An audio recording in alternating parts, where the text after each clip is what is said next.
All right, everybody. Thanks so much for stopping by another live episode of Real Estate Titans, sponsored by Lion Bolt Media. I'm your host, Greg Fowler, traveling throughout the marketplace, interviewing the top real estate professionals in our field, essentially gathering insight, inspiration, really drives and motivates these top producers above and beyond everybody else in what I'd like to consider a real estate titan. Our very special guest and feature titan for today, Jeff. I'm so excited. Jeff Morrell. Now, Jeff, being from Colorado Springs, Colorado, in our hometown, these are very special episodes to me because I love showcasing just amazing, incredible professionals in our city here. So it's an honor to have you on the show, Jeff. It really is. Well, it's an honor to be here. I appreciate you asking me to do it. So yeah, thank you very much. It's great. I can't wait to dive into the series of questions. Really, everybody gets to know you deeper as a man, as a professional.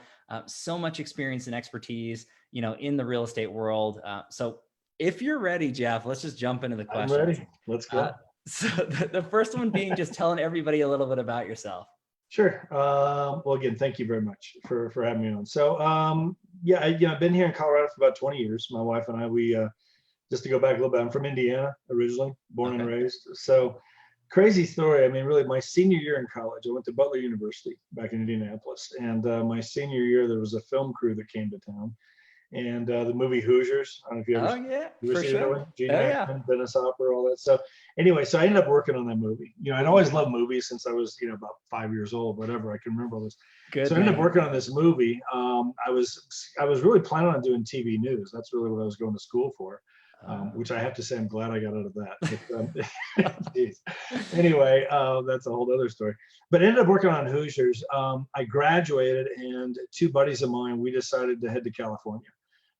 It was one of those things that this good friend of mine, Ira McAlilly, he's out there in California still to this day working in the business. But, first night back from spring break, and we're sitting in the back of class, and he had a friend that lived in California, and he'd been out there to visit over spring break. And we sat there in the back of that class and talked to California for 3 hours. And, we just decided, let's go out and try it. And it was one of those things, I think, where, if I don't do it now, I'll never do it. And I didn't want to regret it. I think I didn't want to be kicking myself 10 years later. Gosh, I wonder what would have happened if I'd have gone to California. So I ended up, we graduate, we drive across country, 48 hours nonstop, three of us rotating between tanks of gas, and got into, I remember June 12th of 1986, I arrived in LA. And within 2 weeks, I was working, in the film business as a production assistant. That's where you start, kind of bottom man on the pole. Yeah. But worked my way up very quick. I mean, within 6 months, I was first assistant director, working on, all kinds of commercials, and MTV was still music back then. So I did about 100 music videos, all those 80s bands. I've got lots of stories to tell. Oh, that's killer. I love that. But I had a great time out there. I ended up meeting my wife actually at a church I was going to. This was about, 8 or 9 years later. And ended up, we got married, and the church was growing. They needed help. We ended up going into full-time ministry, which was a major shift out, whatever. But it was, I love doing it, love working with people. I've always loved working with people. And so it was a pretty easy fit. Major pay cut, but it was a pretty easy fit, Right. Loved doing it. Did that for about 7-8 years out there. And then, we got two daughters. They were 4 and 1 when we decided it was just time to make a move. We had no family out there in LA. Okay. And, and it was either going to be Colorado, where my wife's family was, or back to Indiana. We'd come here to visit a couple times, absolutely loved it, and made the move to Colorado. So that was December of 99 when we did that. So came here, I started working with my father-in-law. Had no idea what I was going to do when I got here. I mean, it was a total leap of faith to even, get in the car and drive out here. But worked with him. He's a real estate developer. So developed a couple high-end neighborhoods here, residential neighborhoods. So I worked with him on those. And then 9/11 hit. All his projects just came to a screeching halt. So I ended up getting my license doing residential sales back in January 2002. Okay. That's when I started. And then, but I wanted my wife to be home with the kids. They were 6 and 3 actually when I got my license. Okay. And so, but going from a salary with my father-in-law to a straight commission, it was like, okay, it's buckle up, everybody. It's do or die time. So you're closing this month or no food on the table. So, I just jumped into it, full steam ahead. Within, I think my first year I did like 33, 34 deals my first year. I mean, I was busting myself around the clock. I mean, literally. And, it paid off in a big way. about 2005, my wife got her license because I just couldn't keep up with the business. I mean, we were in the Okay. top 20 in town out of, 4,000 plus realtors Sure. back in the day. We ended up going to Keller Williams. We built a team over there, Okay. and I was there for 5 years. We had a small team. I know for several of those years we had the #1 Keller Williams team here in town. Doing Fantastic. 180, 190 homes a year. Pretty much. Did a lot of business, but I ended up leaving there in 2010. Nothing, great company. Nothing wrong with Keller Williams. Sure. Excellent company. For me personally, I just wasn't using any of their tools and their systems. I had all my own things in place, and I just figured, it was quite a bit of money to be there for what I was getting for it. I mean, again, for myself. Fair enough. So I ended up going back to an independent company. I was there for about 7 years, and then 2 years ago, a friend of mine reached out and showed me EXP, and I took a look at that. That just made sense for me, and so we ended up making the move to EXP, and that's where we've been now for the last 2 years, and it's been good. Wow. So the journey. I think I'm on my 4th or 5th career at this point. I don't know. Yeah, but landing on it into real estate though, Jeff, I mean, it's absolutely incredible to me. The journey that you started with is making those moves and not having those regrets and really Right. taking those leaps of faith or chances, if you will, to really just go where it inspires you and motivates you to do your best work and obviously help as many people in your path as possible. I just love the fact that you'd kind of looked at it from a standpoint of, growing to certain points in your career and then adjusting for personal reasons in life and having utmost balance. And it's not easy for so many professionals to do on any top tier level. So I definitely would love to talk about that here in a little bit, but I love the fact that you kind of painted that picture so everybody knows that it's not just, you get there and then it's just a simple path. There's always, evolving and really changing and growing as a person, whether it's personally or professionally. So again, you're living, breathing proof of that, Jeff. And I love it to the highest levels. So when we go into this standpoint into real estate and all the changes that you've done, but 17 plus years in the business and going through, there's a lot of knowledge, there's a lot of expertise into that. And we'll dive into that in a couple questions, but the next one ends up being the why question, Jeff. I mean, what really motivates you, excites you every day to get out of bed, to do what you do to the level that you do it at? What are your drivers? What's your why? Sure. I mean, first and foremost for me, I would have to say it's my family. Love that. Just wanting the best for them.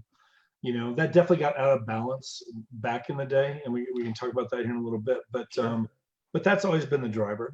Just wanting my wife, one of my kids to just have some amazing experiences. We've been able to do a lot of things, over especially the last 10 years or so, been able to travel a lot. We've been to Paris and, England and Ireland twice. And, I went to Dubai. I've been, all over Mexico probably 20 times. I mean, Disney World. I mean, just a lot of great experiences. I know for me as a kid, that's what I remember. Sure. Those memories, whatever. And I wanted my kids to grow up with that. It was definitely out of balance for a long time. Okay. And I caught hold of that finally, which I'm grateful for. But that would be the driving force for me, would be definitely just, wanting the best for them. I think the other thing though that really makes me passionate about doing what I'm doing, especially right now, is just, I mean, I love real estate. I love working with the agents. I love the mindset of most realtors out there, the really good realtors. I mean, they love working with people. They're not afraid to take some chances. I mean, living on commissions, like most people, that was my biggest fear when I first started.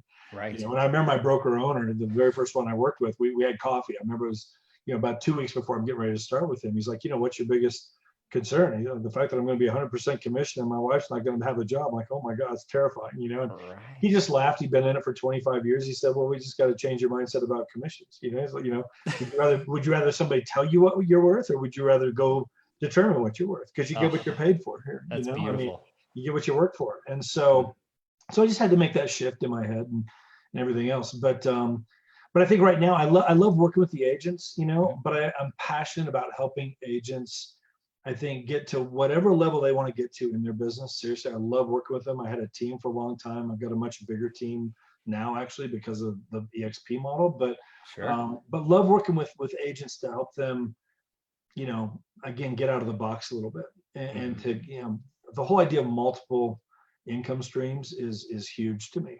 Love that. And we can talk about that here in a little bit with some things that just challenges that I've experienced, whatever, where that's really come in handy. But Sure. I know most agents right now, they're not prepared for stuff like that.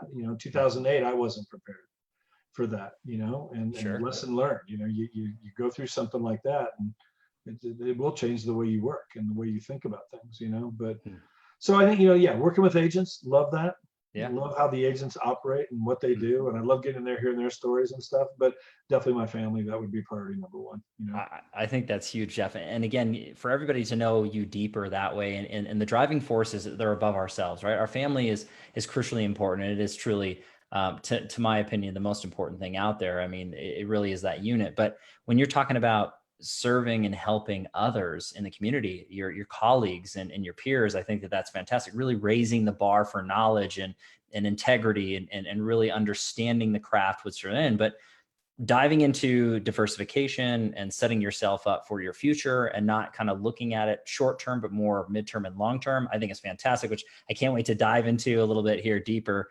But I think that really gives everybody a window as to who you are and why you do what you do, which is fantastic. And again, why you've been able to hit the levels that you've hit and continue to do so, Jeff, which is incredible.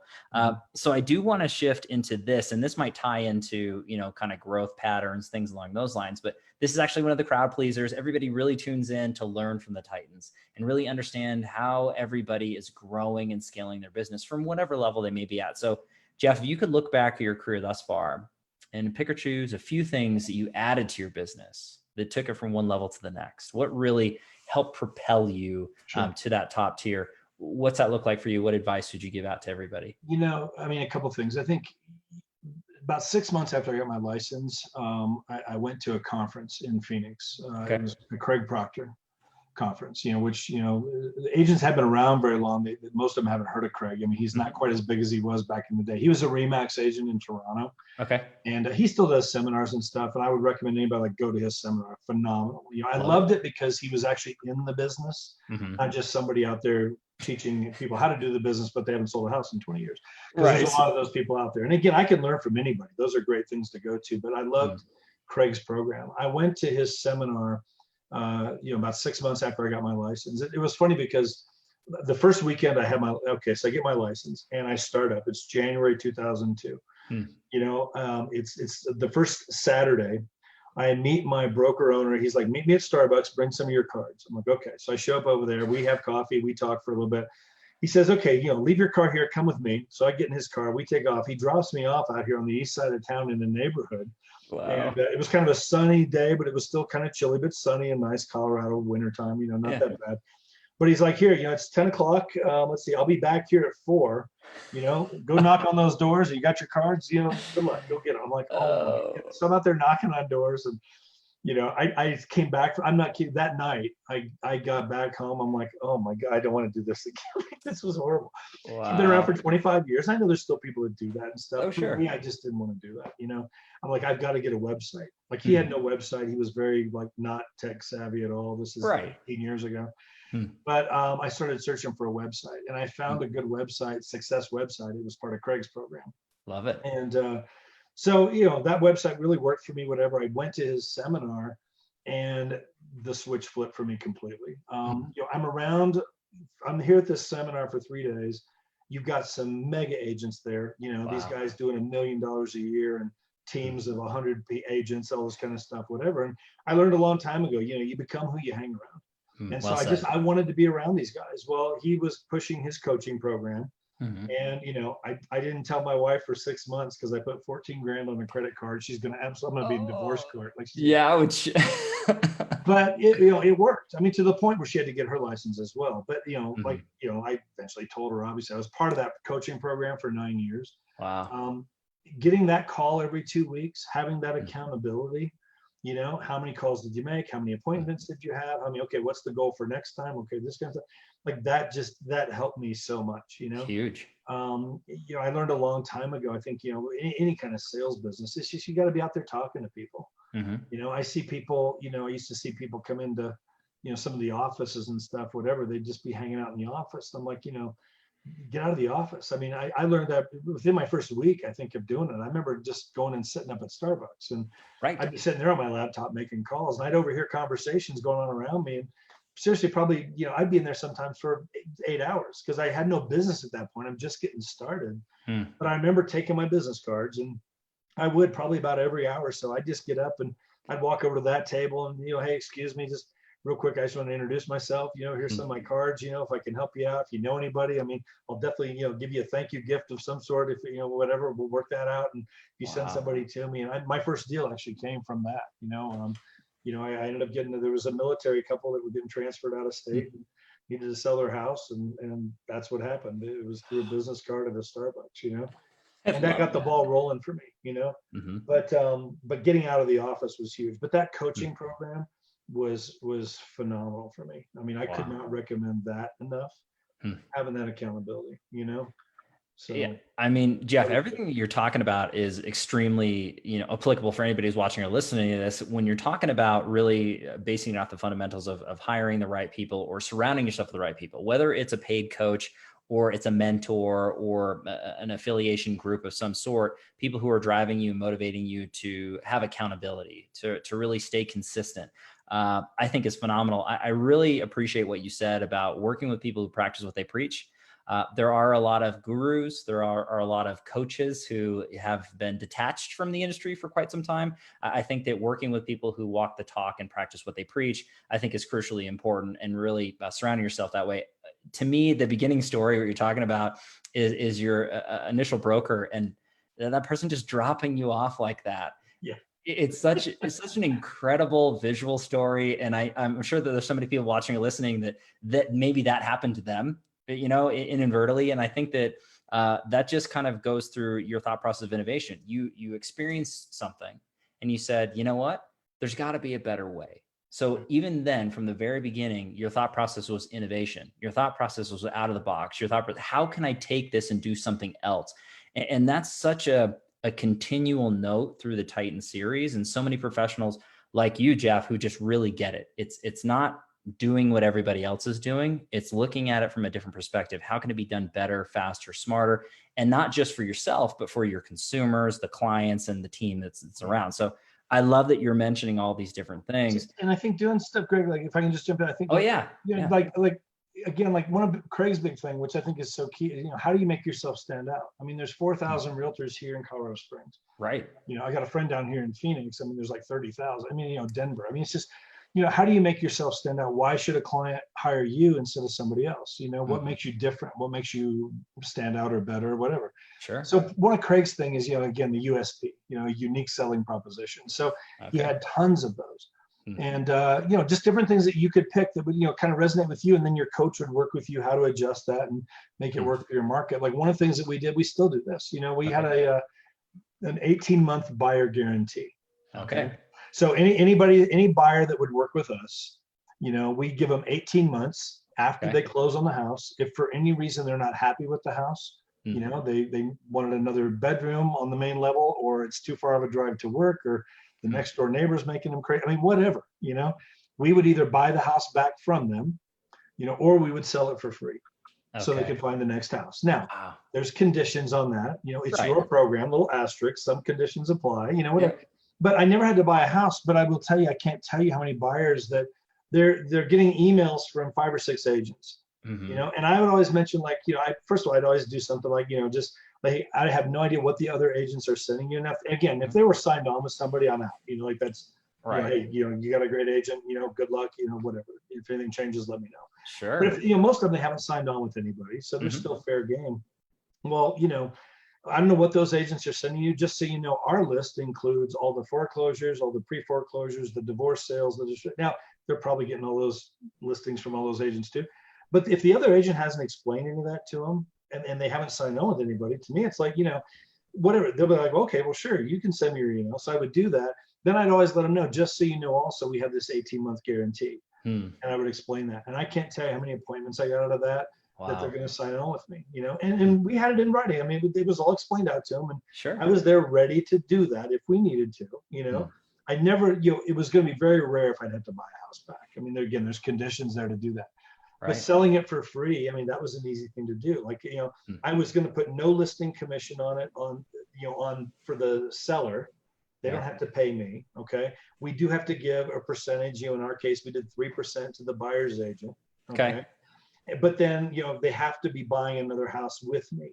Hmm. So I am going to get paid on the deal. It's just I'm going to get paid when they buy their next property. Right. You sell that one. So, so again, we were able to work all that. But again, it was just like, wow, I'll work with you instead of these guys. So you make yourself stand out. And I think that's really, really key. But I learned all that through coaching and being around, literally the best agents in the country. Those are some of the guys that are in that program.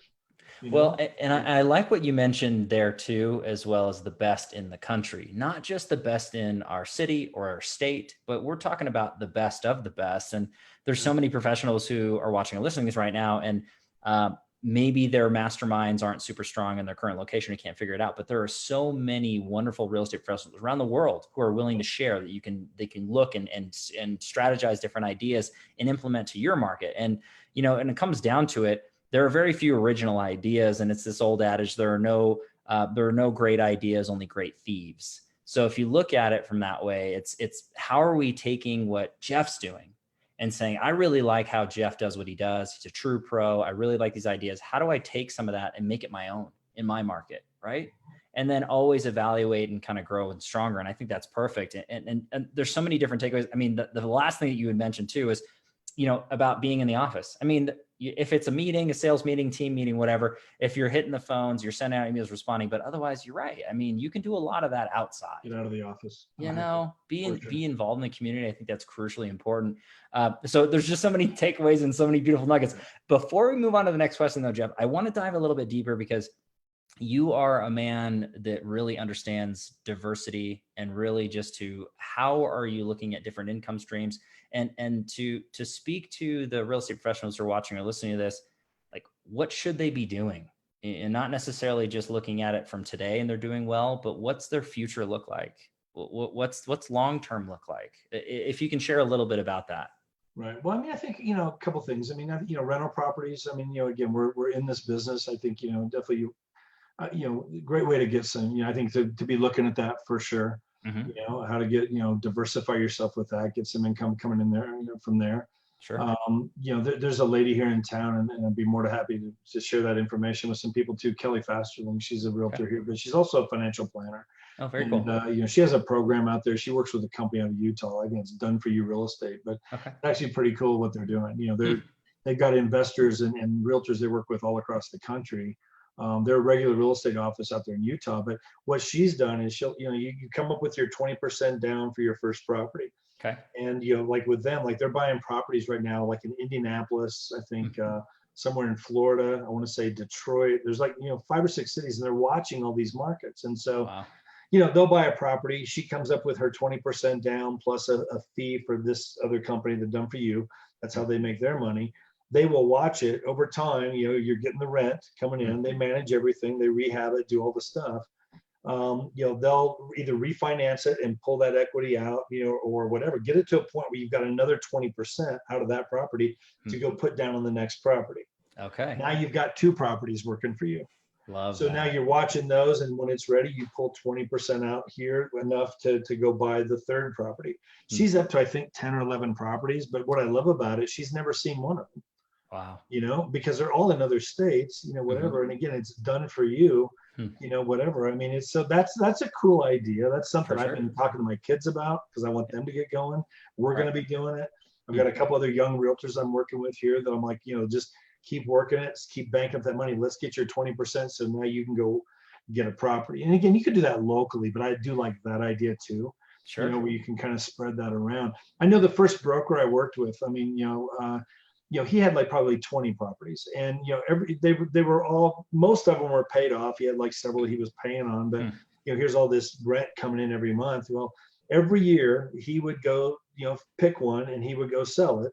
Wow. And pretty much because he owns it free and clear outside of your closing costs, here's his money to live on for the year. Wow. And they travel, they do all this stuff, and he'd still sell a couple houses, but he'd buy a couple more properties, and every year he'd just sell a property. Brilliant. Because he had 20 of them, he had to build up to that. But now 20 years later, it's like you just constantly have, this is what you can do. And we have access to all this stuff, and we have so many people around us that can really give us some great advice like that on how to do it, that we can turn around now and help clients do it's the same kind of thing, whatever. And so that's a big one, I think, too.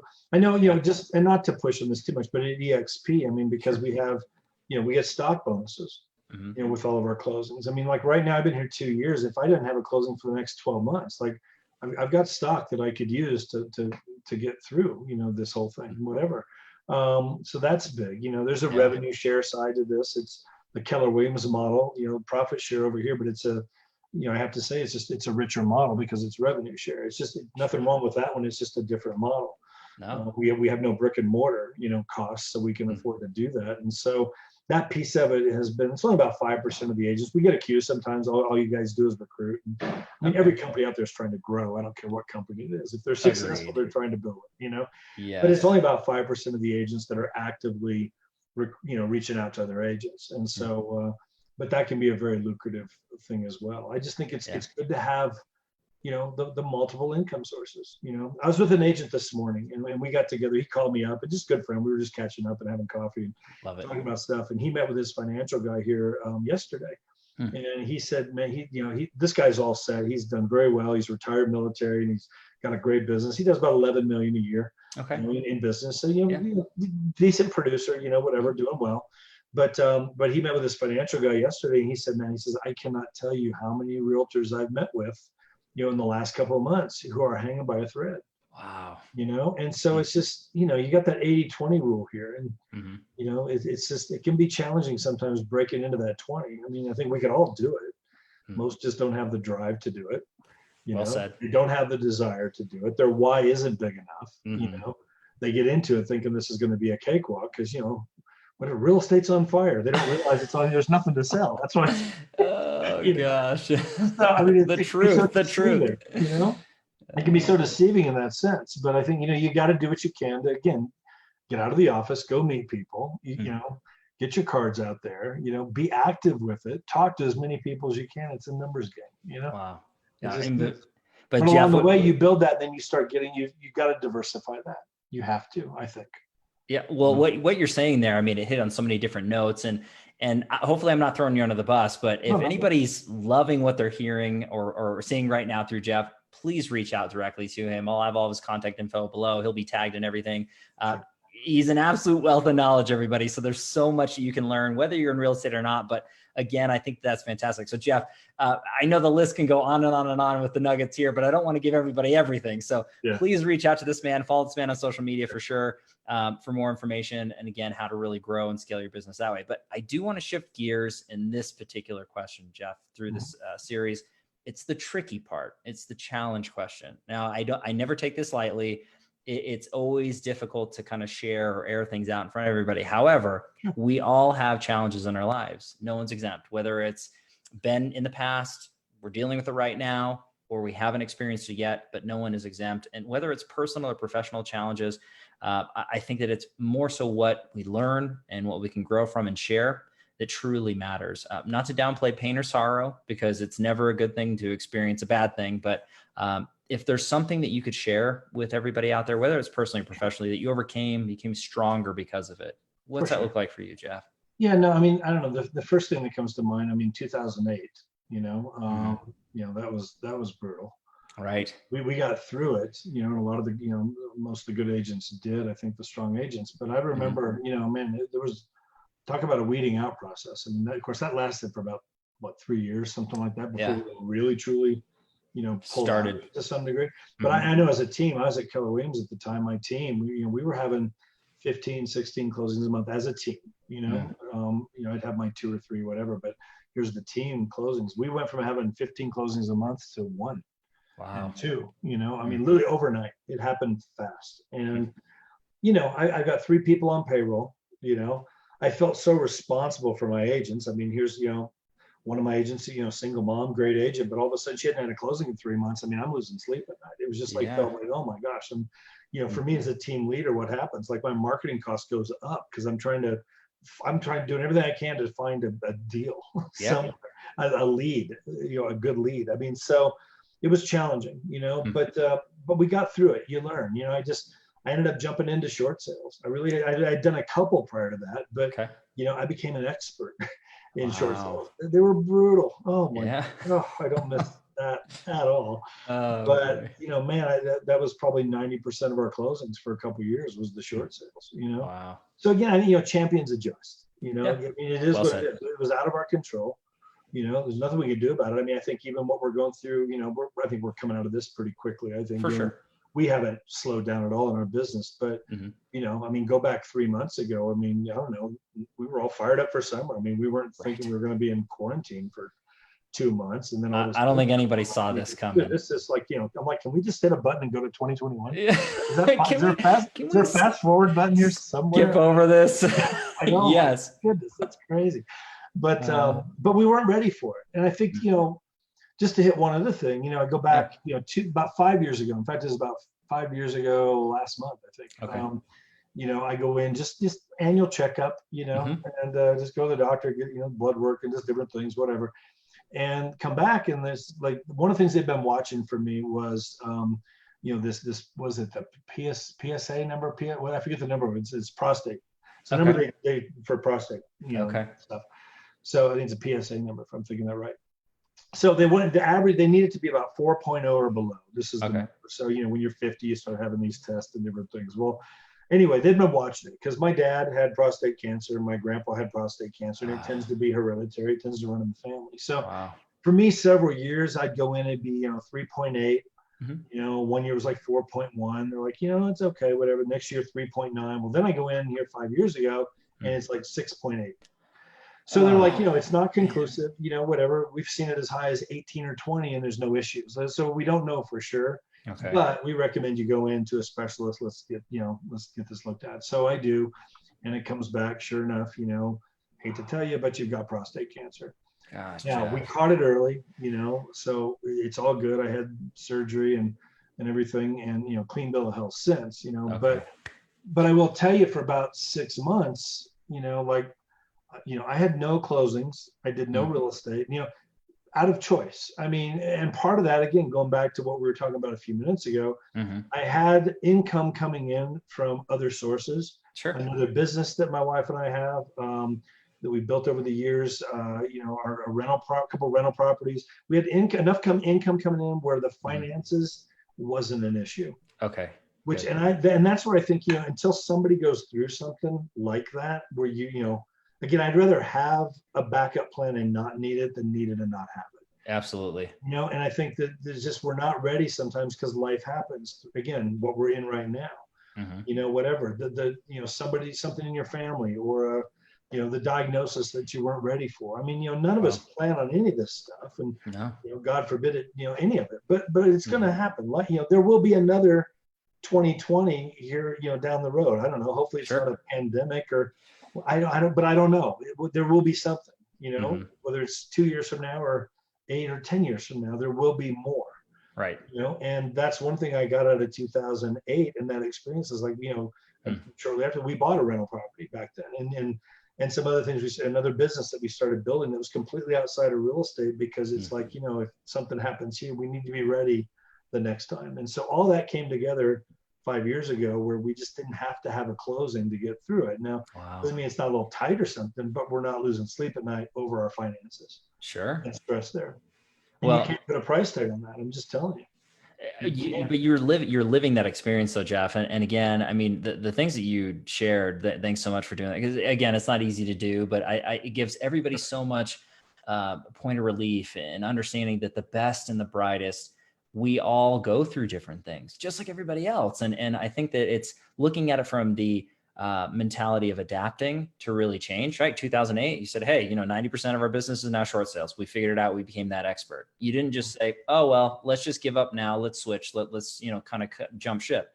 That wasn't the case. It's your mindset, motivation to continue to move forward, regardless of what's happening. And again, it's not a fun situation. It's not something that you wish to go through, but life happens, whether it's happening now or 10 years from now or 20 years from now, there's going to be something. So being prepared and planning ahead, and like you said, having that game plan, I'd rather have it and never need to use it than the other way around. And so I think that's good advice for everybody to kind of look at when you're talking about your health. I mean, there's so many professionals who are watching or listening to this that they understand you're nothing without your health, and it can change just like that. And that's where things kind of get scary. So looking at it from the future, it's not just about us, it's about our families and about our communities and the people that are around us. I mean, how are you leaving things, right? And setting yourself up for no matter what situation happens, either the worst case or the best case. So, but Jeff, I just think that's really inspiring because you set things up a certain way, you live your life a certain way. And but by no means is anybody perfect. But I think that you look at it from that standpoint of we can all try, we can all work a little harder, think a little smarter, surround yourself with different people that are thinking the way that you're thinking, Jeff, and we'll all be in such a better place. I mean, out of the worst case scenario. So, I appreciate you sharing that. It's not easy to do. So thank you so much. I know everybody appreciates that as well. I do want to go to a softer question. This one actually ends up being one of my favorites. It's the travel back in time. So if you could travel back in time, any time frame, any age range, and give your younger self a piece of advice, what would you say to your younger self, Jeff? And I'll throw this out there too. It's not necessarily to change anything you went through, because the positive and the negative, as we just discussed, made you who you are to today. But if you could say something to your younger self, what would it be?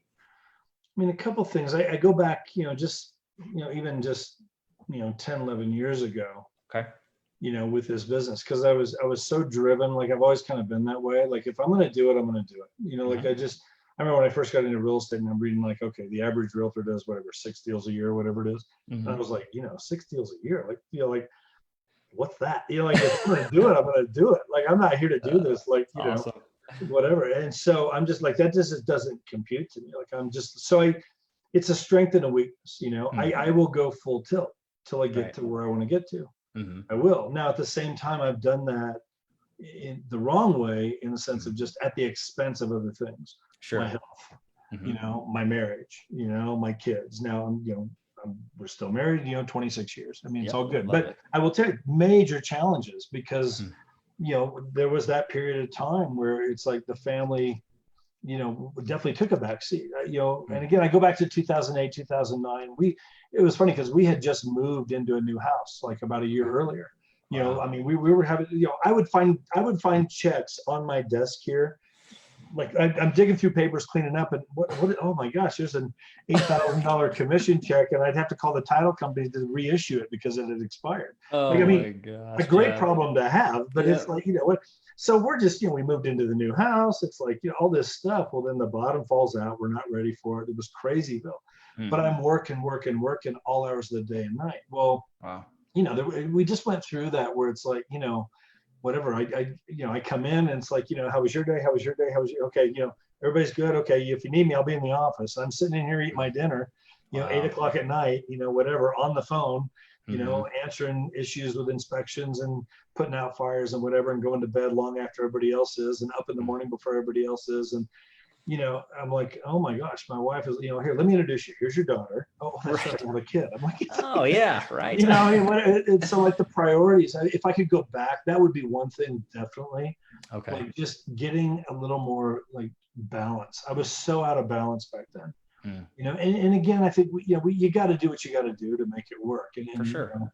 No doubt about that. But if I could go back on it, putting some boundaries on this thing, I think as realtors, I think a lot of times, I mean, it's hard because you get that call on a Sunday afternoon, you're spending time with your family, and you don't want to answer it because you're out with your family, and this is maybe your one day you're taking off, and it rings again and it rings again. It's the third number, the same. I'm like, oh my gosh. And so you answer it, and sorry kids, I gotta go show a house, whatever, and you're afraid to lose the deal, right? Because they'll just call another agent and talk to them. I mean, I love when I call an agent and they've got on their voicemail, it says, whatever, if you're calling, after 6, I'll call you the next business day, or on the weekend, whatever. They put boundaries on their business. And to me, it's like, it's so professional. We've allowed our business to become unprofessional in a lot of ways, because we do just run at the beck and call of everybody at all hours of the day and night, and I get it. But at the same time, it's like, I mean, I had to wrap my head around that. Like, I'd almost rather lose a deal than have my kids grow up looking at me like, geez, that dad, the cat's in the cradle kind of thing, that you listen to that song, it's just like, whatever. I mean, because that's what it was for a while. Like, I was definitely at that point of losing a lot, congratulations, yeah, you made it. You're in the top 20 in town. You're winning all the awards. Everybody knows who you are. Woo, but you lost everything in the process. It's like, Right. it's so not worth it when it's Mm. all said and done. None of us are going to grow to our graves wishing we did another deal. Mm-mm. When it's all said and done, those priorities are going to be like, wow, what memories did I build with my family? Who did I have an impact on? What legacy am I leaving? All these things. Like, here's what's really going to matter. Mm. So if I could go back, I mean, it would be having that kind of talk, in the sense of Okay. just, do your business and do it right and work it hard and whatever, but keep your priorities, keep the boundaries there. If you're out on a Sunday with your kids, if you lose a deal, you lose a deal.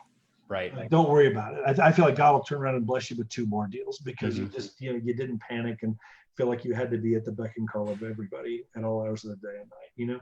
One other thing I would share, I think, would be, if I could go back to, would just, to not be afraid to tell myself, you can work smarter for sure, Mm-hmm. but you can also do a little bit more. One of the things I learned early on, I will tell you, a coach that I had with this, there was a group that I was a part of, but he called me up. It was the beginning of the year.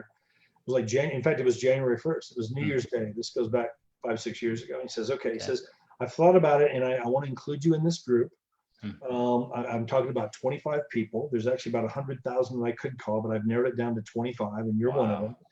Here's the deal. He's like, this is what I need you to do. Every week you need to have at least 25 face-to-face appointments. It could be on Zoom, it could be at a coffee, whatever, but 25 face-to-face appointments, with this thing. So every Sunday night by midnight, you need to text me and let me know that you had at least 25 people. And as long as that happens, you can be a part of this group. We're going to do weekly coaching calls. We're going to do we'll even fly into somebody's city. We're going to do some big things with this. It's going to be a lot of fun. Love it. You're going to be around some of the best people in the business, whatever, but this is what it's going to take to be part of this group. Now, prior to that, I will tell you, because I would track things. I track my calls, and I track it all. And I would have, I don't know, maybe 10, 12, different meetings and appointments of the week. Like 25, but it's like, holy cow, like, this sounded such a stretch to me, but I want to be a part of this group. Right. And the thing he said too with this, and again, he said, look, if you forget and text me on Monday, you're out of the group. Wow. That's strict. Yeah. And if you text me that you hit 24, but not 25, you're out of the group. Like, it's 25, and you need to text me by midnight Sunday night. Wow. I'm not going to call you and remind you. It was just like this whole idea, like, look, you're a leader, be a leader. I don't need to remind the leaders. I don't need to push the leaders. The leaders are going to lead. So this is what it's going to take to be part of this group. So here's what it did. It pushed me, and I was able to do it. And in fact, about probably 6 months after I was in that group, me and him, we had a conversation. I want you to do me a favor. I said, I want you to hold me to 35. Because I realized, all of a sudden 25 became easy. Sure. So my whole point with that is, like, I think it taught me that I can do a lot more than I thought I could do. Interesting. And just by being around those people that were also doing it, and by, again, being around strong people, and having that coach and having that accountability, there were so many factors that played into that, but it showed me that I could do more. And I think that's the thing in real estate. I think sometimes we tend to do the bare minimum. Just enough to get by. We can get real busy because we're, whatever, we're working on our website, or we're doing this or doing that, whatever. But to me, it's like, the income producing hours, there's certain times in there, like, I got very good back in the day. I mean, I have my schedule blocked out. I mean, from 4 to 6 in the afternoons, I was on the phone calling leads. Saturday mornings between 9 and noon, I was calling leads. If somebody would call me on a Thursday and say, hey, we'd like to go look at houses on Saturday, I'd be like, well, I'm booked in the morning. I have an appointment in the morning, but I can definitely meet you probably by 12:30. Beautiful. Now, if they were out of state coming in, I made an exception, whatever. But if they're local, I'm like, they don't need to know that my appointment is with my phone. Correct. That's where I'm going to make my money. I'm going to make way more money, 3 hours on the phone. I could talk to easily 30, 35 people and set up 7, 8, 10 appointments for the next week. Right. Easily. Versus driving around with a buyer for 4 hours showing them homes, whatever. Correct. I'll do that, but not during these hours, because I need to be talking to these leads, and that's where I'm going to make my money, not showing the home. So I eventually hired, got buyer's agents working with me and built that, built a team. So my time was on the phone. Now I got sick of the phone. Hmm. But that's what it Stages, is. stages. Yeah. Yeah, it's a numbers game. The more people I talk to, the more appointments we're going to have, the more deals we're going to do. Hmm. So we were doing, 180, 190, we did about 190 homes, Wow. our biggest year, Unreal. as a team, Yeah. not just me, but as a team. So.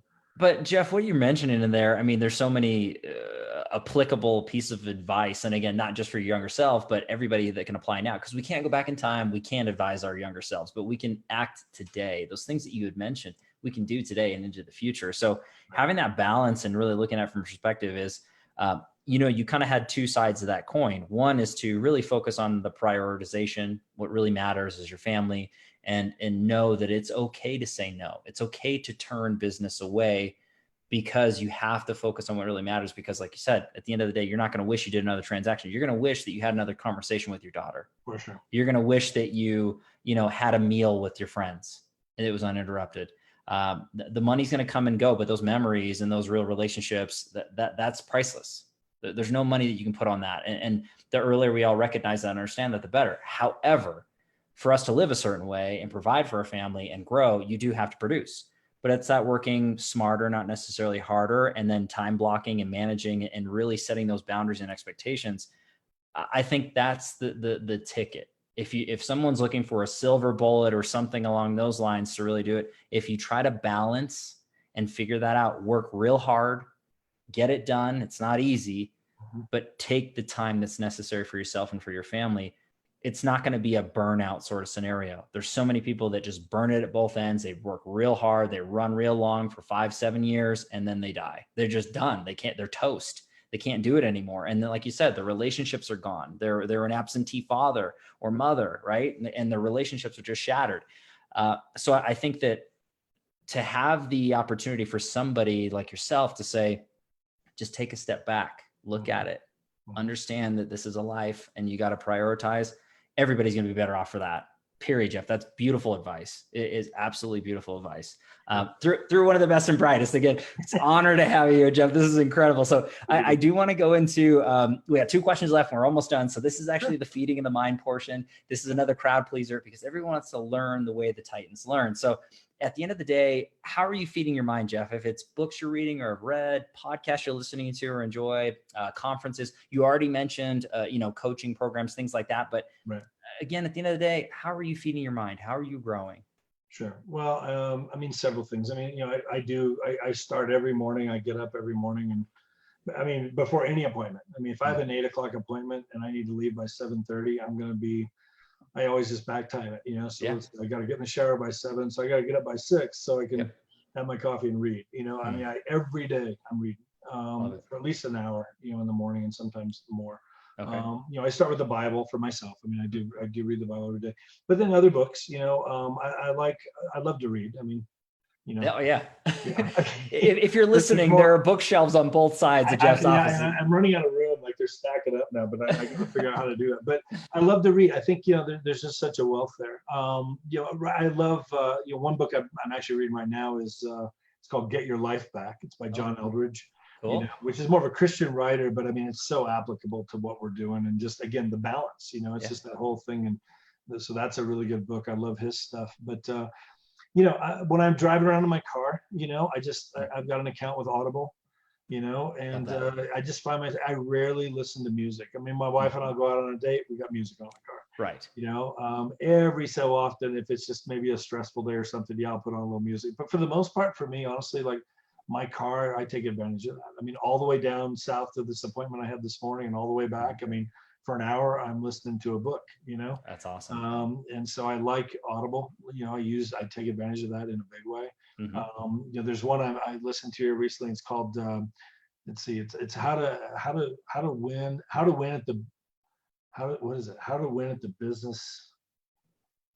at the sport of business. Mark Cuban. Okay. Very cool. So real quick, it's like 3 hours, but I've listened to that like 2 or 3 times. It's just, it's gold. That was a good one. T. Harv Eker, he wrote Secrets of the Millionaire Mind, but he's got one out as an Audible book I'm listening to. It's called True Wealth. Okay. That's really good. So just learning, continue to learn money, and investing and all that kind of stuff. And that's good. There's one, Atomic Habits. I've been listening to that one here. recently, just started on that one too. That's a good one. But Jim Rohn, I don't know if you like Jim Rohn. I love Jim Rohn. Used to coach. He passed away several years ago. But in terms of just personal development and stuff, it's like, man, he was like the king of that, No and doubt. I love listening to Jim Rohn stuff. I've probably got 30, 40 hours of Jim Rohn, Oh, wow. saved up on, either, YouTube videos that I've saved. I've got some CD sets up here. I've got some, whatever Audible books of his, so I Awesome. love listening to his stuff. I do listen to, I like reading a lot of Robert Kiyosaki. Okay. Rich Dad, Poor Dad. I mean, of course, that came out years ago. I will tell you, the book absolutely changed my life was the second book that he wrote, which was called The Cash Flow Quadrant. Okay. And, he introduces that in Rich Dad, Poor Dad, but he really breaks it down in the second book, which is The Cash Flow Quadrant. And there was one question, I'll never forget this, probably 11 years ago, I'm reading this book. He says, he asked this question, are you a business owner? And I'm thinking, yeah, I got my real estate business. I got my, here's my 4 agents working with me and my wife, and here's my personal assistant. She gets a check every 2 weeks. She's on payroll. I got my inside sales guy.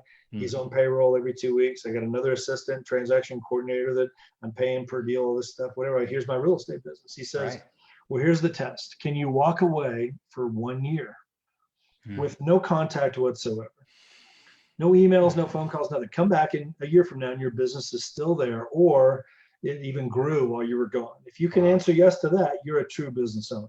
If not, you own a job. Wow. And dude, that hit me like, oh yeah, big time. Because I just realized like it wasn't set up to run without me. It could run to a point, but I remember taking our kids. We did a trip to Disney World, and we were down there for about 10 days. And my brother lives in Tampa. We spent some time with him and just different things. Had a great time, but kids loved it. It was a great vacation and For sure. a lot of good memories from that. However, I remember 4 days in particular sending my wife to the park with the kids.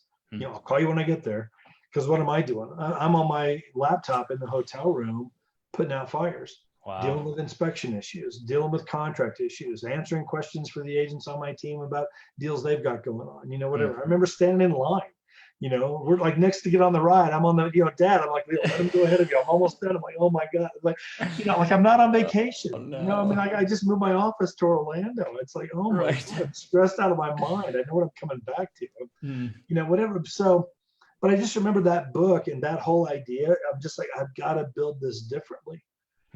I've got to get smarter about how I'm doing this, because it just won't run without me. And so that is one of the things I love. Again, not to, like with seriously, like the EXP model, like there's I think the thing I love about it, and I think why agents are flocking here. The big agents are just flocking here. I've never seen anything like it. But the big thing about it, I think, is that, we all have that opportunity to build something between the stock bonuses and the revenue share piece of this for those that want to. It's like, I think within a couple, 2-3 years, everybody at least has an option here. Right. You can still do 50, 100 deals a year if you want to, I've got a good friend, Kathy Carter. She's in Nashville, and, she's all about her real estate. She's doing, 50 deals a year. She's been around for 21 years and managing broker at Keller Williams for 4 years, and realtor of the year, whatever, rookie of the year, her first year. She's got all kinds of awards she's won. But, she's not about recruiting agents. That's not her thing. But over 3 years of being here, she's had 17 agents join her. Wow. Like one every other month, basically. Yeah. Okay, not a big deal. I was on the phone with her just the other day. She shared with me, the 17 have grown to 700 because they've shared it. And so anyway, last month, she shared with me, she had 2 closings of her own. Okay. But she got paid on 311 closings. Unreal. 309 of those came from those 700 agents. Now, here's the cool thing out of that. Like, she's not a broker owner. She's not liable for those deals. Right. She doesn't have to train them. She doesn't have to feed them leads. She's, whatever. It's none of that. She doesn't have a brick and mortar office with 700 agents. How much would that cost? Oh, incredible. So, it's just like, that's the beauty of this model, is like, we're able to build something like that. Everybody, the brand new agent to the one that's been around for 30 years, like, we can build something that it's almost like having a brokerage, Like, my team of this has grown to about 100 people, but which isn't huge, but I never had a team like that. My team had 4 or 5, but I'm not responsible for them. You know what I mean? Yeah. And we're still Big doing difference. our deal. We've had like 22 closings, my wife and I, this year, so far. We'll end the year with probably 40, 45, 50. Right. A good year. Sure. Nothing like what we were doing back in the day, but it's because it's by choice. We don't have to. Correct. And again, the priorities being just a little bit different. Like, I'm not looking to be the big guy in town anymore. I just don't need to be that, Right. like whatever. I want to have those memories and, Hmm. and impact people. I want to be able to impact other agents as well. Wow. And share that, but that's the beauty of kind of what we're doing here. But yeah, so I feed my mind a lot. I think, between the books, the Audible stuff, I'm like, turn your car into don't let it just be a jukebox. I mean, turn it into a library, and just take advantage of all the time we're in our cars driving around and just learn. There's so much we can learn here. Real estate books, personal development books. Man, you just you become that person.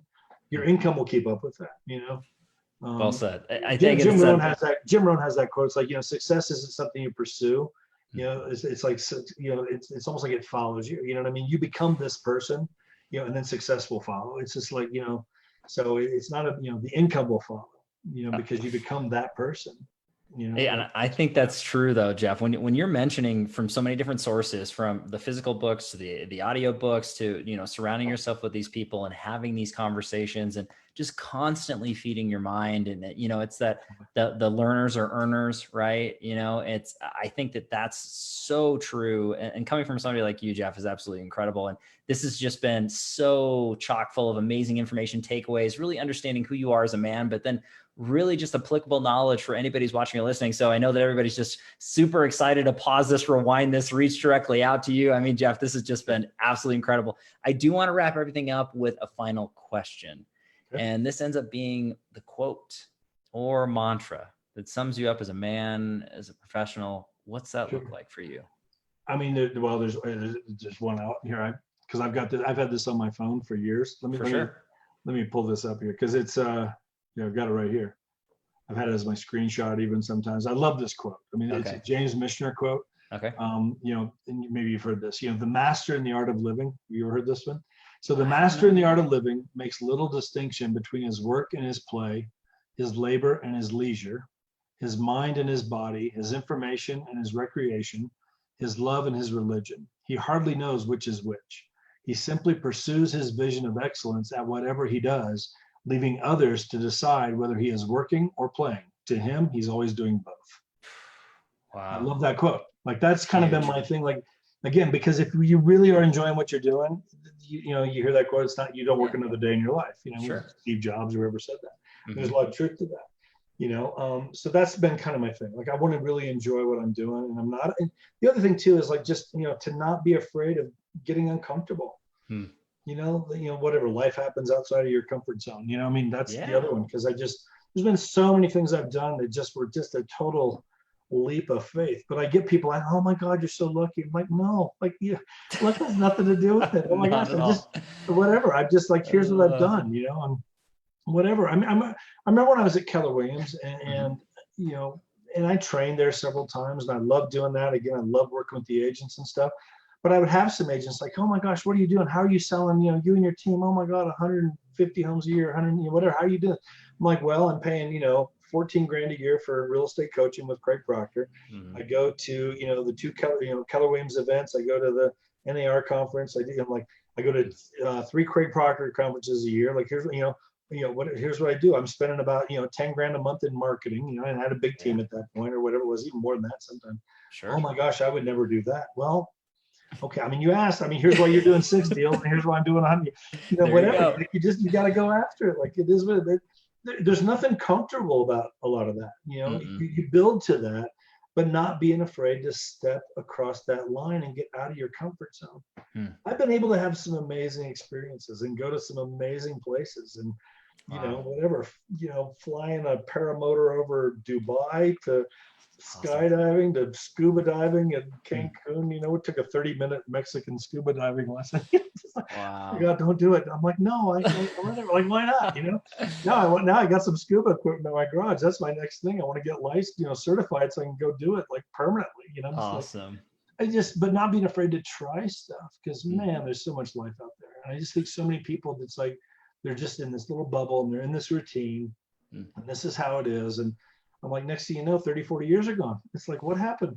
Yeah. Blink of an eye. Like, I mean, seriously, I'm 57, whatever. I mean, and I'm like, however long I got left here, I mean, I'll be here a long time, Yeah. So, No, it's absolutely incredible, Jeff. I mean, everything that you said is just, resonated with the hearts and minds of everybody's watching or listening. And this is just such an amazing opportunity to speak with one of the best and brightest. And again, I can't thank you enough for taking your time, sharing your knowledge and your story with everybody out there. And Jeff, you are an official real estate titan, my friend. So that is the thing. It's official now.